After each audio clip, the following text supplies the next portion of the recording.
Oh, me quedó un comentario de la presentación de Nacho, y que después en parte Walter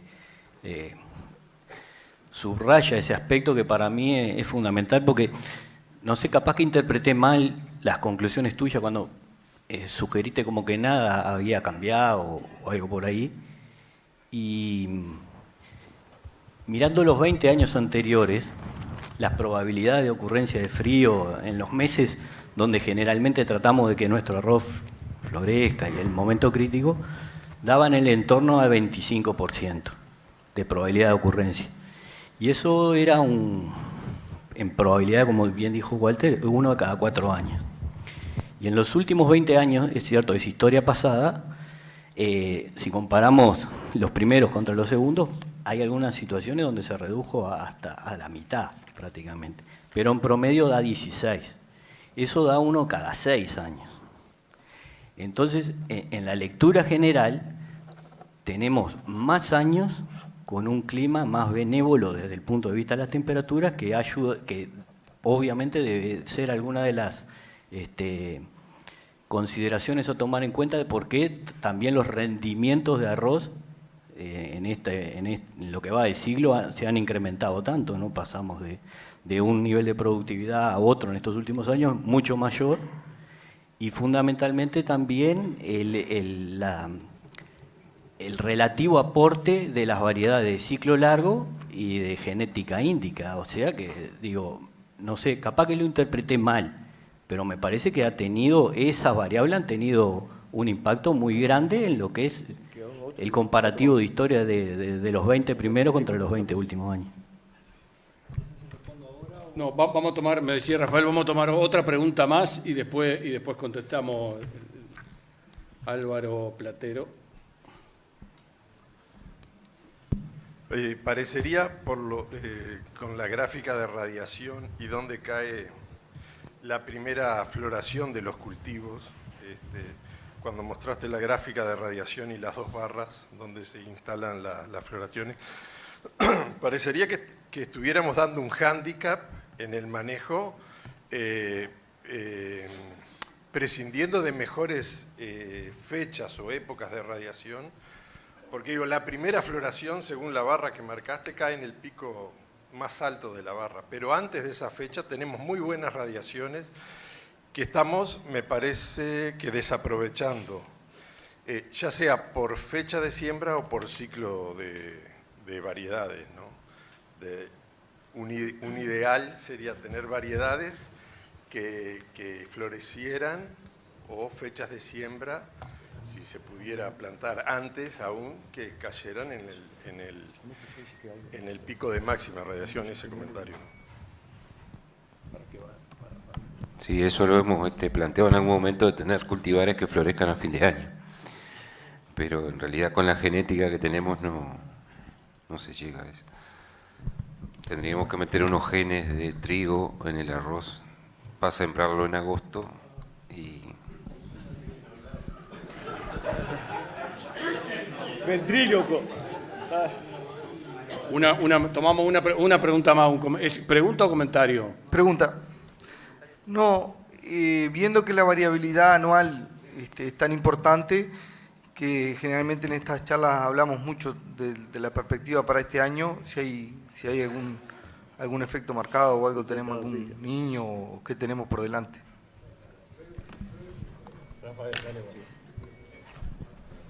Si después me dejan, yo tendré un comentario cortito para hacerlo. Si me habilitan, para eso agarré el micrófono. Yo voy a hacer unos comentarios medio generales que creo que atienden a la primera pregunta, y las otras dos, la segunda se la dejo acá al colega. Ya de alguna manera el comentario del resumen lo empezó a hacer Walter, ¿no? Entonces yo voy a agregar tal vez un pasito arriba de eso nada más. El clima varía en todas las escalas temporales, había así por haber. Algunas son interesantes si te interesa el clima. Las que son pertinentes son las que coinciden con la escala temporal de toma de decisión. Si yo tengo que hacer una escala temporal de toma de decisión de generar un programa, yo que sé, de investigación o de formación de gente que dura 20 años en dar fruto, entonces la escala que importa es la de 20 años. Si yo tengo que planificar el año, la escala que importa es la del año, y así las semanas, el pronóstico del tiempo es lo que importa. O sea, tiene que haber una coincidencia entre la escala de variación y el horizonte de tiempo que yo tengo para reaccionar. Es inútil preocuparse por cambios a 100 años y si yo no tomo decisiones más allá de algunos meses o un año. Segundo punto que dijo Walter, la escala, la variabilidad o cómo se distribuye la variabilidad en las distintas escalas depende de la variable. La precipitación es más ruidosa, la temperatura es menos ruidosa, la radiación es mucho menos ruidosa, porque depende esencialmente de astronomía. Y agrego, que creo que no se dijo por lo menos con suficiente claridad, no solo depende de la variable, sino depende del estadístico de la variable. No es lo mismo cuánto cambia la precipitación media, que cambió en el caso que dijo Walter en 100 años un 100%, que es un montón, que cuánto cambia la probabilidad que suba menos que 50 milímetros o la probabilidad que suba más que la media. Cada sistema productivo, cada decisión depende de algún estadístico particular de la distribución. Por ejemplo, si yo tengo un sistema productivo que depende muy fuertemente de si sube más el doble de la media o no, en los primeros 50 años tenía un caso, en los segundos 50 años tenía 9 casos.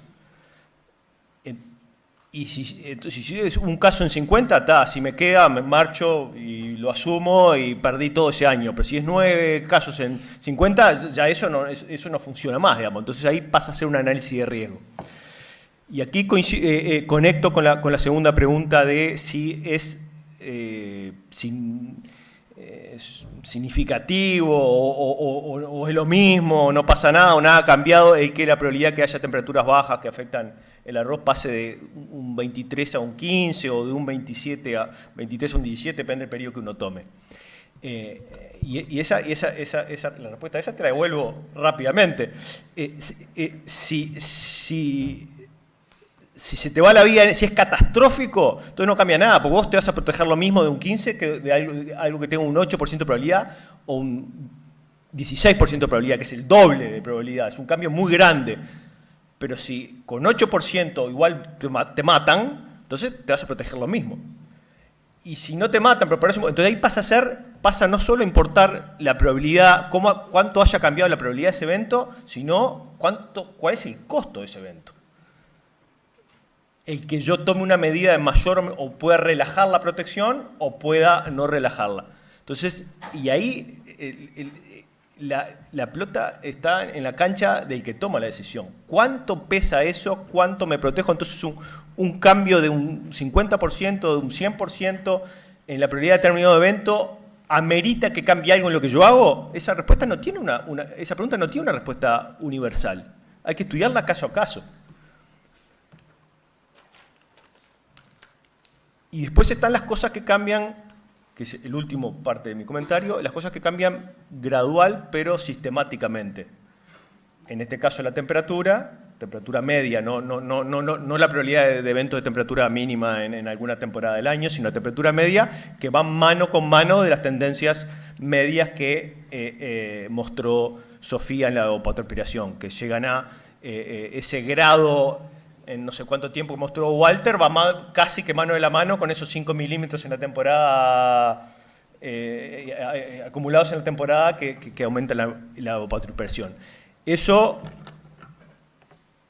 hay que tenerlo en el fondo, ¿no? Tal vez no te hace cambiar una decisión inmediata de un año a año, pero te hace cambiar algún coeficiente en alguna cuenta, digamos, ¿no? Es decir, con tantos metros cúbicos, riego tantas hectáreas o riego un poquito menos, es un ajuste, no es un cambio de pasarse a otra cosa, digamos, ¿no? Y dejamos para el final la pregunta de qué pasa este año. Nacho, ¿vos querés agregar? Después vamos a pasar a Fernando, que está en línea, para respetar los comentarios y seguimos tomando alguna pregunta más. En relación a lo que mencionaba Emiliano y un poco para aclarar a todos, el no cambió nada va de la mano de no cambió nada en los conceptos que debemos de seguir aplicando, es decir, o sea, el frío no existe más, podemos estar más light, sembrar más tarde, no, eso sigue existiendo y por eso no cambió nada. Creo que Rafael respondió un poco la pregunta que vos hacías. Y otra cosa en comparación a cuando Walter divide la serie de datos en en dos mitades, él en esas dos mitades se queda con 40 años en las dos series de datos, y cuando nosotros la dividimos en dos quedamos con 20 años en cada una. Y como mencionamos, a veces 40 años para algunas cosas es mucho, pero para tendencia es poco. Y el mensaje que se quiso reafirmar ahí, vuelvo a eso, es que si bien cuando comparamos los primeros 20 años con el total de los años que tenemos, con los 45 años, que es la válida, que es la que hay que comparar, no nos podemos quedar solo con los segundos, los segundos 20 años se mostraron para ver qué eran los que explicaban esa caída, el cambio fue de 23 a 17, y ahí va lo que decía Rafael, vamos a seguir teniendo las mismas medidas preventivas o de manejo defensivo para atacar esa probabilidad 23 versus 17, y lo que sí tenemos que cuidarnos es no irnos a jugar en probabilidades del 50% que se dan en marzo. Bien, vamos a probar, a ver, Fernando, si podemos salir por el micrófono. Bueno, sí, a ver si me escuchás, Álvaro. ¿Se escucha ahí? Sí, perfecto. Bueno, primero agradecer a Iña por la invitación, disculparme por no poder estar ante estos imprevistos cambios, y felicitar a los expositores por el nivel de las ponencias y lo directo. Creo que mi papel en este caso pasa un poco como integrante o complemento de la parte de extensión, de llevar la tecnología, a acercarla más al productor, y en la cual constantemente en el equipo técnico de la empresa que integramos estamos debatiendo sobre los temas. Es muy gráfico esto y muy complementario a nuestro debate interno. Primero, resaltar la vigencia y la importancia de los estudios del 97 de Quique, de Álvaro y Ramón. La vigencia está más vigente que nunca y confirmado aún por Ignacio. Que más allá de esas tendencias climáticas que de repente no nos sirven año a año, demuestra que los peligros están ahí. ¿Qué nos pasó y por qué nos estamos planteando esto hoy en día? Bueno, pasó una última zafra con un 10 de enero, un carnaval sumamente frío, que nos hizo replantearnos muchas cosas. ¿Qué vemos? Como vemos así en el auditorio, vemos que algunos pintamos canas y otros somos jóvenes. Y como dijo Bergen, la memoria es relativamente corta, la memoria humana, y yo me permito separar en estos últimos 5 años, separar un poco el comportamiento que percibimos de las variables climáticas. En los últimos 5 años, creo que ha sido evidente para nosotros que el por ejemplo, productivamente viene siendo un poco mayor que el norte, y asociamos un poco eso a que se notaban unos veranos más benignos, más extendidos, más luminosos en el un enero, febrero hasta marzo, con mucha luminosidad, con mucha temperatura, y eso impactó en dos cosas. Hasta hace esos 5 años nosotros definíamos como el productor del un productor muy aplicado a su paquete tecnológico, porque era un tiro al blanco de 1000 metros, había que acertar, con muy pocos días para sembrar, y el productor del norte más relajado porque tenía mejores variables climáticas. Entonces, el cambio de esta última zafra nos recordó lo que nos habíamos olvidado o que para otros de repente era poco frecuente. Nos recordó que las temperaturas en febrero mínimas existen, son probables, y aunque sea un 16%, nos pueden tirar hasta un 50% de los rendimientos. Entonces, que hay una tendencia, pero el evento sigue siendo posible y la probabilidad está ahí, y el productor tiene que ser profesional en la aplicación de ese paquete tecnológico, que creo que se resume muy gráficamente en los resultados de Ignacio, al decir, bueno, ¿cuántos de los resultados después del 10 de febrero, cuántas de las floraciones después del 10 de febrero fueron el 25% superior? Bueno, 68%. Es mucho más que un 16% de probabilidad de frío. Entonces, ahí manifiesta una vigencia, es decir, bueno, tenemos una fecha límite de aplicar cada paquete tecnológico para cada variedad y debemos respetarla, porque puede que un año no nos pase, pero al otro año, con la variabilidad que existe, nos puede cobrar, y nos puede cobrar en grande.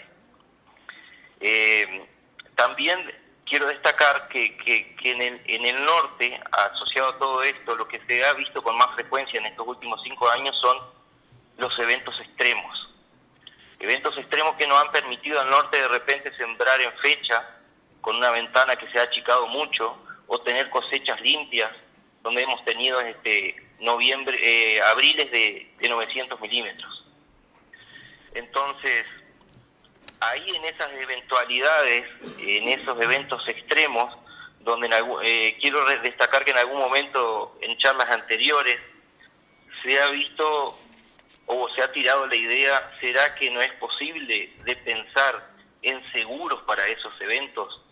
Porque por lo visto pueden empezar a ser más frecuentes. También quiero poner sobre la mesa algo que mencionó tanto Fernando Pérez de Vida como Ignacio, y que es importante cruzar esos datos, y brindar la información al productor de si tenemos una fecha límite de siembra de aplicar determinado paquete tecnológico, saber que cuando estamos fuera de fecha, por lo menos la idea qué riesgo, o cuantificar ese riesgo, aunque sea más que una tendencia, para tener una herramienta más de toma de decisiones. Asimismo, complementar las variedades con alguien mencionó en el auditorio, creo, con información, por ejemplo, ya que es tendencia y es frecuente eventos extremos de evapotranspiración, empezar a objetivizar el consumo de agua por las nuevas variedades con respecto a las otras, a las que ya teníamos. Cosa de tener más herramientas objetivas en la toma de decisiones y en la aplicación del paquete tecnológico, que parte principal de ese paquete es la fecha límite de siembra para el mejor obtención del rendimiento potencial. Eso era más que nada lo que tenía para comentar. Perfecto, gracias Fernando. ¿Algún comentario, pregunta más desde el auditorio antes de...? Sí, hay una pregunta del pronóstico. Está pendiente aquella todavía. Hernán. ¿Vos, Fernando, tenías un comentario? Sí, un comentario, lo voy a hacer bien breve porque es un poco específico, pero quería unir cosas del primer panel con esto, en particular lo que dijo Terra en relación a la información que surge y cómo se toman decisiones, y uniéndolo con un comentario muy acertado que hizo Roberto Lima en el panel nuestro, que proponía que el programa de mejoramiento acelerara el proceso de la obtención de materiales. Y para ser bien breve, digo, nosotros vivimos, estamos y trabajamos acá en una esquina bien inestable. Entonces, procedimientos o metodologías del mejoramiento que apuren los procesos tienen un costo en que a veces tomamos decisiones en años muy particulares.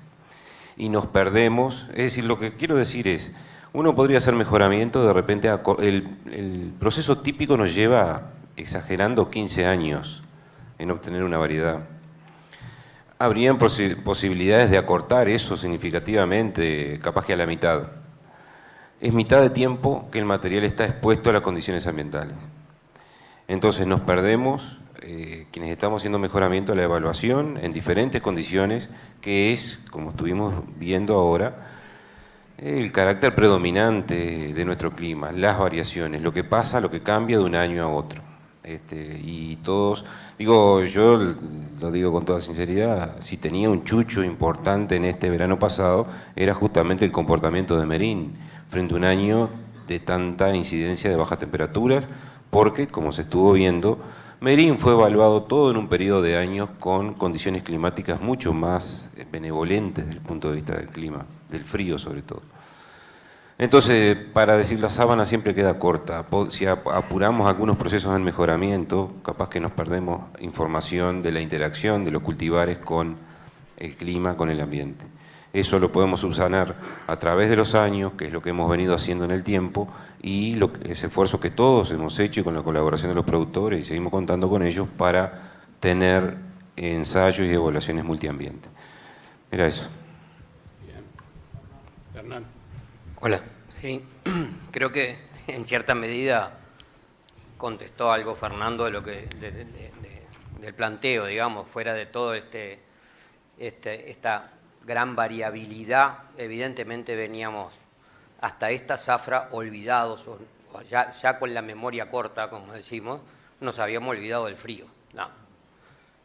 Si vamos para atrás, muchos años atrás se había dado una situación tal vez tan fuerte como la que ocurrió en este año, tal vez de la mano también de una siembra, tal vez no tanto por fecha, sino por instalación de los cultivos, que nos llevó un retraso grande en variedades. Y ahí la gran duda, un poco lo que dijo Fernando, o sea, teóricamente teníamos variedades más resistentes a frío que otras. Y yo creo que este año en particular, por lo menos por lo que vimos nosotros, fue como parejo para todas, o sea, no hubo variedad que resistiera de cierta fecha de siembra en adelante, digamos, de que fueron las floraciones dentro de los 17 días con temperaturas por debajo de 15 grados, nos fuimos a rendimientos que hace muchísimos años no veíamos. O sea, un impacto del frío que bajó en muchos casos hasta 100 bolsas.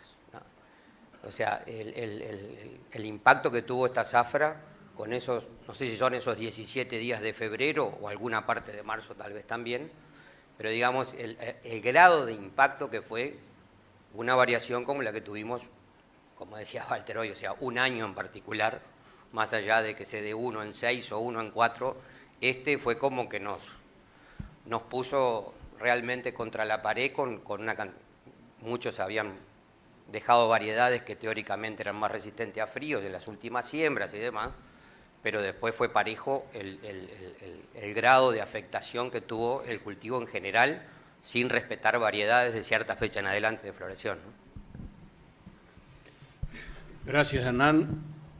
Walter, vos querés hacer...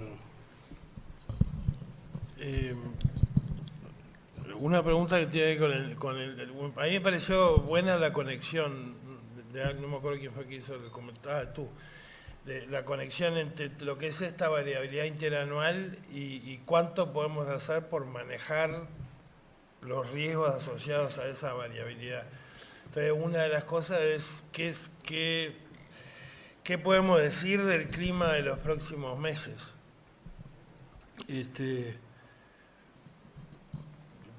Primero un comentario. ¿Ustedes saben cuál es la probabilidad de que un año se comporte como normal? Cero. O sea, la probabilidad de que todos los meses llueva la cantidad que tiene que llover en promedio es cero. La probabilidad de que todos los meses tenga el promedio de temperatura es cero. Ahora, por otro lado, si uno dice, bueno, yo voy a llamarle normal a este rango, que está en la mitad más o menos de la historia de 33, entonces ahí podemos decir, en los próximos 3 meses, con la lluvia, por ejemplo, pero con cualquier cosa, pero con la lluvia puede pasar una de 3 cosas, ¿no? Puede pasar que llueva más que lo normal, puede pasar que llueva menos que lo normal, o puede pasar que llueva alrededor de lo normal. Si yo no sé nada, de lo único que tengo es la historia, cada una de esas cosas tiene la misma chance, ¿no? Que son 33. 33, 33, 33. Hay años en que pasan cosas, por ejemplo, en la zona del Niño, en el Pacífico, ¿no? Es una lengua que sale de Ecuador, ahí Perú, hacia Australia, un pedazo muy grande del Océano Pacífico. Hay años que esa lengua está más caliente que lo normal y se llama Año del Niño, y hay años que esa lengua está más fría que lo normal y se llama Año de la Niña. Y esa lengua es enorme y afecta la circulación de la atmósfera en el planeta y también afecta las condiciones climáticas de distintos lugares. Los que están al lado del Niño, por supuesto, pero además de lugares como Uruguay. Uruguay es uno de los lugares del mundo que tiene señal más clara en algunas épocas del año. La otra cosa que es buena de eso es que cuando la temperatura de ese lugar del Océano Pacífico, en la zona del Niño, se calienta, normalmente no se enfría, sí, después se calienta, tienen memoria. Las temperaturas de los océanos tienen una memoria mucho más larga que la temperatura del aire, por ejemplo. Y la tercera cosa que es interesante es que la ciencia aprendió a predecir, a pronosticar qué es lo que va a pasar con la temperatura superficial de esa zona del Océano Pacífico. Entonces pueden predecir con bastante precisión si va a ser un año del Niño, o de una de la Niña, o si va a ser un año de ninguna de las dos cosas. Este año todos los centros de predicción están indicando que hay una altísima chance de que sea un año de Niño. Entonces, ¿qué pasa en los años de Niño? Y bueno, por ejemplo, en Uruguay, si uno toma el trimestre que tiene una señal más fuerte, que es octubre, noviembre, diciembre, en los años del Niño, en vez de que la probabilidad de lluvia en octubre, noviembre y diciembre por encima de lo normal sea 33%, capaz que es 50%, 55%. O sea, aumenta la chance de que la lluvia en esos meses sea más alta que lo normal. ¿Eso quiere decir que va a llover más? No. Y hay un tema que es importantísimo del lenguaje. Yo sé que ustedes prenden la radio y van a escuchar en octubre, noviembre y diciembre va a llover más.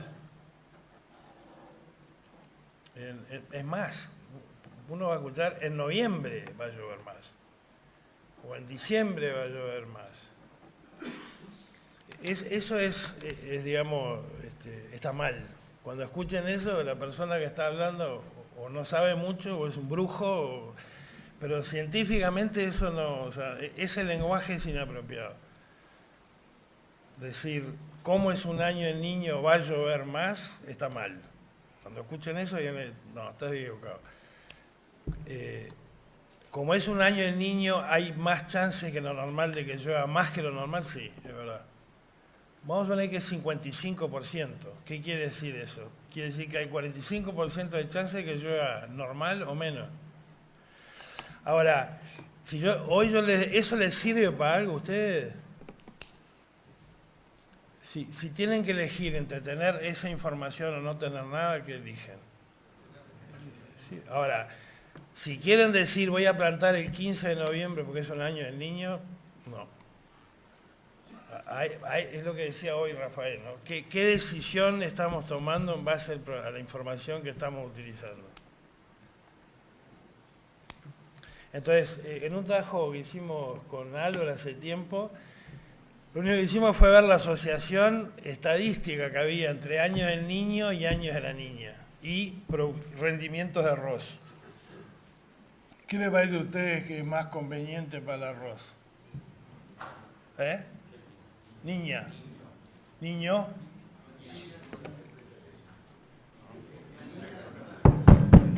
Niña con la represa llena. Claro. Lo que encontramos fue que el rendimiento cae con años del Niño, porque lo que cae es la probabilidad de radiación, es la frecuencia de más radiación, porque hay más lluvia. Ahora, es como dice Pepe, el año de niña tiene muchísima radiación, pero si no da el agua, entonces... Pero bueno, eso, este año en concreto, seguramente en poco tiempo se oficialice la declaración de que va a ser un año del niño, y eso significa en Uruguay primaveras y principio de verano con más altas chances de normal de que llueva más. Sí. Voy a hacer dos comentarios. De nuevo, mucho más importante que cuánto aumenta la probabilidad de un evento, que llueva más de lo normal si hay el niño, es cuánto te pesa esa decisión. Yo no puedo asegurar, como dijo Walter, si va a llover más de lo normal en noviembre, pero yo he puesto $100 a cualquiera en esta sala que va a llover más de lo normal en noviembre. Pero no le he puesto mi casa. $100 le he puesto al que quiera. Nos encontramos ahí afuera. Pero mi casa no. Porque ahí hay una probabilidad no nula de que pierda, y perder los $100 no me importa, pero en media voy a ganar. Entonces, lo que no podemos hacer es, como dijo recién alguien, olvidarnos de que puede hacer frío Una cosa es creerse que va a bajar de 24% a 17 o 27 a 16% de probabilidad. Se me han dejado distintos números. Eso lo puedes creer, está bien. Ahora, ¿eso te conduce a una decisión distinta? No sé, porque obviamente tienes otra cantidad de restricciones. Puede ser que sí.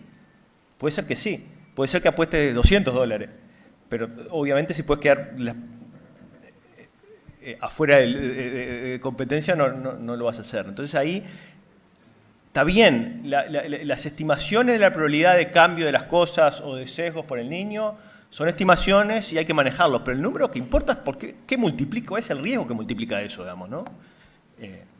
Y un último comentario es, hasta hoy, en toda esta sesión hemos trabajado con variables pensadas como independientes. La lluvia, la luminosidad, la temperatura no lo son. Por eso el extender el plazo de prueba de cosas me gusta, porque cuando hay más luminosidad puede haber más probabilidad de que haya temperaturas bajas porque está más despejado, digamos. Entonces, y hay que hacer, el más sabio de los estadísticos es el tiempo y la naturaleza. Entonces, si vos le acortás eso, perdés sabiduría puesta en ese desarrollo. Bueno, muy bien. Estamos un poco pasado de tiempo, así que le agradecemos al panel, a los expositores, a los que vinieron de lejos, a Fernando que está todavía en línea. Un aplauso.